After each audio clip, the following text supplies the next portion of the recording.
Today we're going to talk about teaching tight turns using a cone or using any sort of a thing to get your dog to do tight turns. We don't want to start this on a jump. Like all agility things, we start the behavior away from agility equipment, so all the stumble bum stuff is not associated with real agility. So I've got a traffic cone out here, which I really like because it's tall enough and it's kind of got a broader base, so the dog isn't going to turn so tightly that he learns to go too tightly. But there's lots of things you can use. I would not use this. You see, this is just a regular jump stanchion. Looks great, except the problem is it looks very much like a weave pole. So I don't want the dog confused for 1 second when I start weave pole training thinking that he's supposed to wrap it. So we don't use this unless you wrap it with something. And here's another deal that's easy to use. It's just a stick in the ground weave pole, and then I've just got some foam pieces I've put around it to give it a little bit of a different look and to make it a little bit wider. This is actually an obstacle that we use in NADAC, but it's the same thing. So you can send your dog around any obstacle, trees, and do use a big variety. Use a trash can, use a pile of water bottles, whatever. Something to teach the dog to go around it, and when you're first starting, you want it to be something that they're not going to knock over too easily, so that doesn't get built into it and they don't get worried. So I've got some treats here, and what I'm going to do is my body mechanics. If I'm sending him, if he's on my right, I'll use my right arm, and I can send him around with this arm. So this arm will be going counterclockwise. If the dog is on the left, I will send it with this arm. So he's going clockwise. So it's always the same. Never would the dog cross in front of me. I wouldn't start him and expect him to go that way. So I've got a young dog here. He has done it once before. I wanted to take a totally newbie, but of course we played with it yesterday in the house. So he has had a little bit of a thing. This is a 7-month-old, roughly rescue dog. Come here, baby. Come here. I'm going to use all my good body mechanics to send him around the cone. I'm going to reward him on the far side.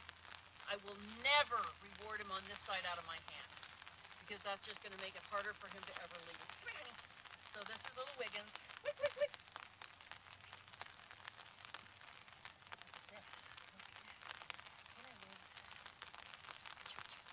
Get it. Good boy. He has to have permission to get his treat, thus the get it. Come here, Wiggins.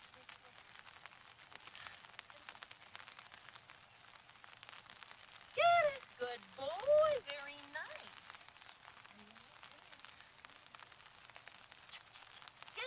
Good boy. Good boy. Good boy. Good boy. You want some more? Okay, now I'm going to expand it out a little bit because he kind of already understands to go around the cone. Come here, come here.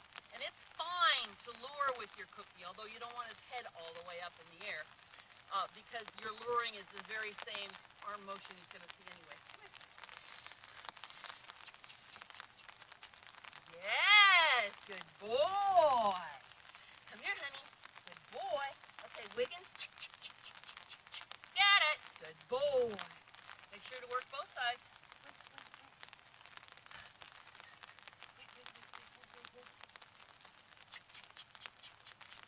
Get it.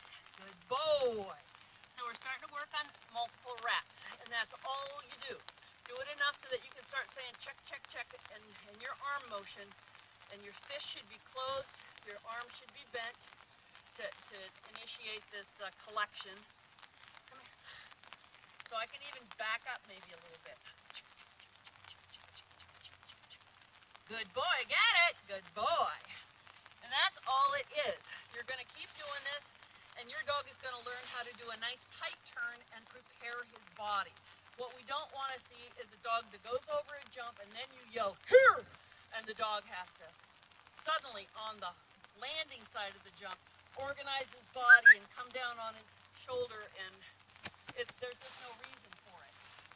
So you want to teach this one first, and do it a lot. Do it around everything you see when you go for a walk. Once he finally gets it, do it around trash cans, do it around a fence post. Get it.